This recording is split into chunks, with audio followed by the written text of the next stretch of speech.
Every night, when the house fell into silence, I slipped away, past the bedroom where my husband lay snoring, past the hallway where family portraits collected dust, and down the hidden staircase behind the library shelf. My secret place awaited me, a world bathed in red. It had taken months to create. The small, forgotten storage room at the back of the house had become my escape. Red velvet draped the walls, casting shadows that danced in the dim, crimson light. The air smelled of aged wood and something else, something forbidden, like the lingering trace of a dream I never dared to speak aloud. Here, I wasn't a wife. I wasn't a mother. I wasn't the woman who spent her days folding laundry, cooking dinners no one truly appreciated, or listening to my husband's monotonous grumblings about the past. No, here I was something else, someone else. I would sit in my armchair, glass of wine in hand, and stare at the mirror on the opposite wall. Not just any mirror, one I had chosen deliberately. It was old, its surface slightly warped, making reflections appear softer, almost unreal. In its depths, I could see the version of me that had been lost over time, the woman I used to be. Tonight, though, something felt different. As I settled into my usual chair, a sound reached my ears, a creak. I froze. The house was old, prone to shifting, but this was different. This was close. Holding my breath, I turned my head slightly, eyes locked on the doorway. The handle twitched, a slow, deliberate movement. My pulse thundered in my ears. No one knew about this room. No one. The door eased open just a crack, enough for me to see the figure standing beyond it. My breath caught in my throat. It was him, my son. His face was partially hidden by the shadows, but there was no mistaking him. He hesitated, fingers still resting on the doorframe, as if debating whether to step inside or retreat. The silence stretched between us, thick with unspoken words, charged with something I didn't understand. "What are you doing here?" I finally whispered, my voice barely carrying across the space. "I could ask you the same thing," he murmured, stepping fully into the red glow of the room. For a moment, we simply stared at each other. He had never looked so grown. The boy I had raised was gone, replaced by someone else. Someone sharper, more knowing. He closed the door behind him with a soft click. And suddenly I wasn't sure if I was trapped inside this secret world, or if I had just let him in. I watched as Oliver's gaze swept over the room, his eyes taking in the deep red glow, the draped fabrics, the carefully curated objects. He had never seen this side of the house before, this side of me before. His expression was unreadable, caught somewhere between curiosity and confusion. "What kind of room is this?" he asked, his voice quieter than usual. I hesitated. How could I explain it? How could I put into words the way this room made me feel? It wasn't just a space. It was my escape, my sanctuary, the only place in the world where I didn't have to be the woman everyone expected me to be. "It's mine," I finally said. Oliver stepped further inside, his fingers trailing over the deep velvet that lined the walls. The dim red light cast soft shadows over his face, making his sharp features seem even more defined. He turned, his gaze flicking over the shelves and the carefully arranged items. He picked something up, a leather briefcase. He turned it over in his hands, studying the craftsmanship, the smoothness of the material. Then, almost absent-mindedly, he slipped his arms through the straps and adjusted it on his shoulders. I swallowed, watching him. He didn't understand what it meant, what any of this meant. Not yet. "Where did all this come from?" he asked. I let out a slow breath. I put it together myself. Over time. He glanced back at me then, his brows furrowing slightly. "Dad doesn't know about this, does he?" I shook my head. No. A pause stretched between us, thick and unspoken. He turned back to the room, taking in the strange, carefully curated world I had built for myself. There was something else in his expression now, something deeper than curiosity. "You really don't belong in that house upstairs, do you?" he said almost to himself. The words struck something inside me. No, I didn't. This room was the only place I had ever truly belonged. I took a slow step forward, my eyes never leaving his. "Why did you come down here, Oliver?" His fingers tightened on the strap of the briefcase. "I heard something," he admitted. "I thought maybe. I don't know. But not this." He exhaled, shaking his head. "Not you." I wasn't sure what he meant by that. Not this. Not me. What did he see when he looked at me now? A mother? A stranger? A woman he had never truly known? I suddenly felt exposed in a way I hadn't before, not even in this secret space, where I had always felt untouchable. The air between us felt charged, thick with something neither of us had the words for. And yet he didn't leave. He just stood there, wearing my past on his shoulders, waiting for an explanation I wasn't sure I could give. Oliver's eyes were sharp, unblinking as they roamed over the room. His fingers traced the edges of the leather straps, his grip tightening for a fraction of a second before he let out a quiet breath. "Why aren't you in bed with Dad?" The question cut through the thick silence like a blade. I stilled. The room had always been my sanctuary, my escape from the dull, lifeless existence I had been trapped in upstairs. But now, standing in the crimson glow, under the weight of his gaze, I felt exposed in a way I never had before. I opened my mouth, then closed it again. What could I say? That his father had become a ghost in our home? That I had spent years feeling invisible, fading into the background of my own life? Instead, I gave him the truth, the simple, undeniable truth. Because I don't want to be. Oliver watched me for a long moment, his expression unreadable. Then, slowly, he nodded. "I figured," he said. The way he said it, the quiet understanding in his voice, made my breath hitch. He had known on some level.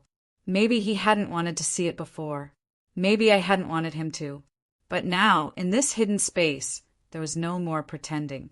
He turned, his fingers brushing over the velvet walls, his movements slow, deliberate. "This room," he trailed off, shaking his head. "It doesn't feel like you." I frowned. "What do you mean?" He looked at me then, his gaze steady. "It feels like someone else. Someone I've never met before." My heart pounded. He wasn't wrong. This room was someone else. The version of me I had buried.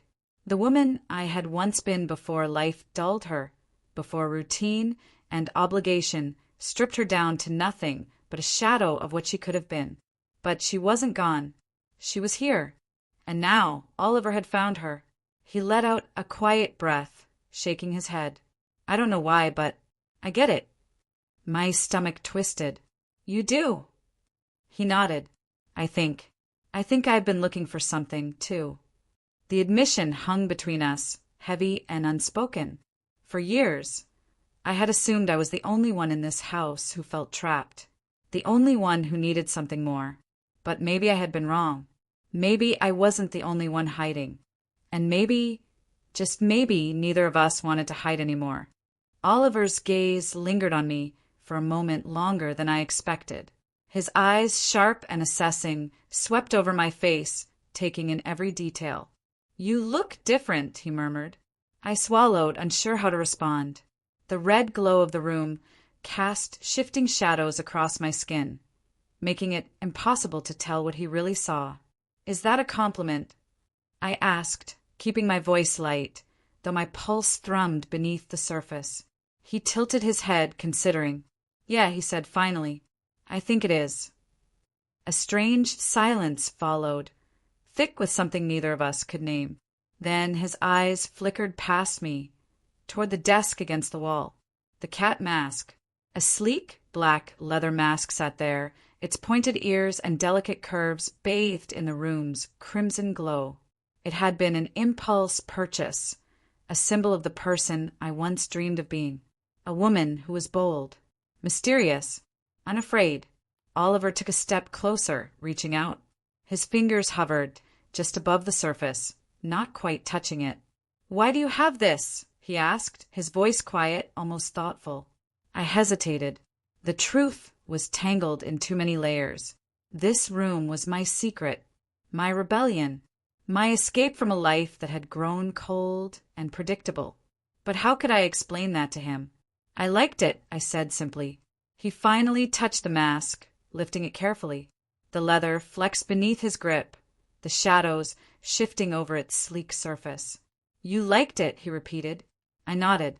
He turned it over in his hands, as if trying to understand more than just the object itself. You're not who I thought you were, he said finally. A chill ran down my spine. What do you mean? Oliver glanced at me then, something unreadable in his expression. I don't know. I never realized there was this whole other side to you. I let out a slow breath. There's a lot you don't know. He was silent for a moment, still studying the mask.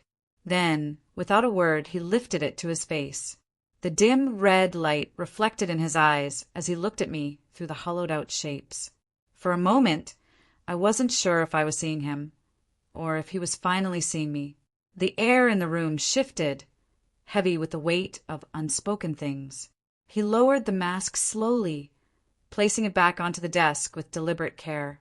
I think I want to know, he said, and something in his voice told me he meant it. Oliver's fingers lingered on the mask for a moment longer before he turned his gaze back to me.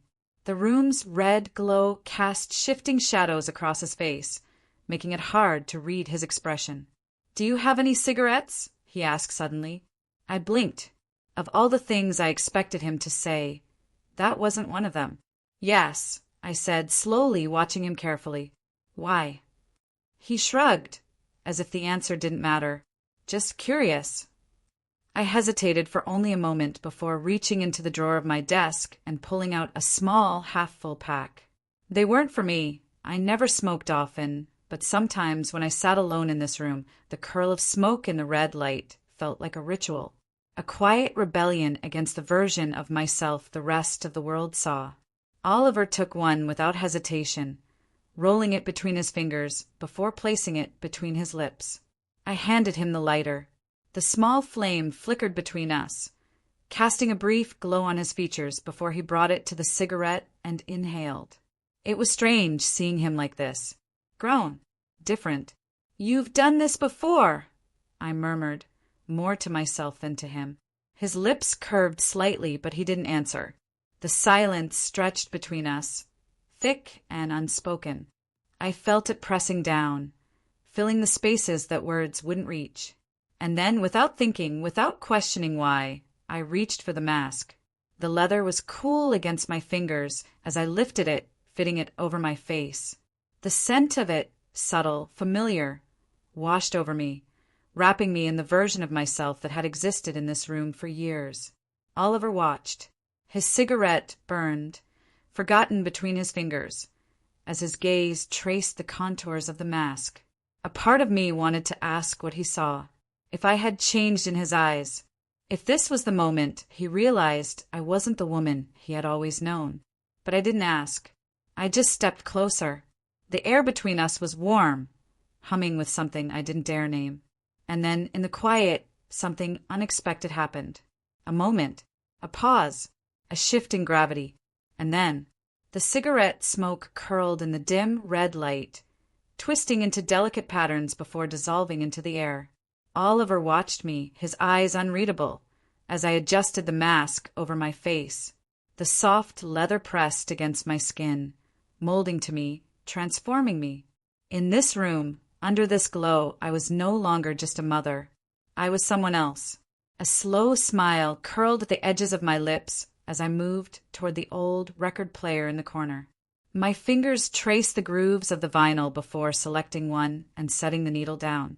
A soft crackle filled the air before the first sultry notes of an old jazz tune poured through the speakers. The music was smooth, rich. It wrapped around me, seeped into my bones. Without thinking, I moved. The rhythm took hold of my body, guiding me into a slow, deliberate sway. My fingers trailed through the air, tracing invisible lines in the space between us. Oliver exhaled smoke, watching. "Dance with me," I murmured. His brows lifted slightly as if considering. "I don't dance," he said, but there was no resistance in his voice. I tilted my head, letting the mask cast soft shadows across my face. Then learn. The music swelled, filling the small space between us. For a moment, he hesitated. Then, with an almost imperceptible sigh, he stepped forward. His movements were unsure at first, awkward in a way that made something deep in my chest tighten. But then, as the song carried on, he adjusted, matched my rhythm, found the steps without thinking. The room was small, but it felt infinite in that moment. The red glow bathed us in something unreal, something otherworldly. We moved in slow circles, the music wrapping around us, the weight of the night pressing in. And for the first time in a long, long time, I didn't feel like a ghost in my own home. I felt seen, alive. Oliver took a slow drag of his cigarette, exhaling a thin ribbon of smoke that curled in the dim red light. The weight of his gaze lingered on me, assessing, thoughtful. "I don't really dance," he said finally, his voice low. "Except, I know a little bachata." I tilted my head, intrigued. "Bachata?"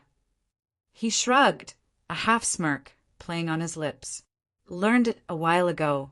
Not something I ever thought I'd use." The record continued its soft, sultry hum. But suddenly the rhythm in the room shifted.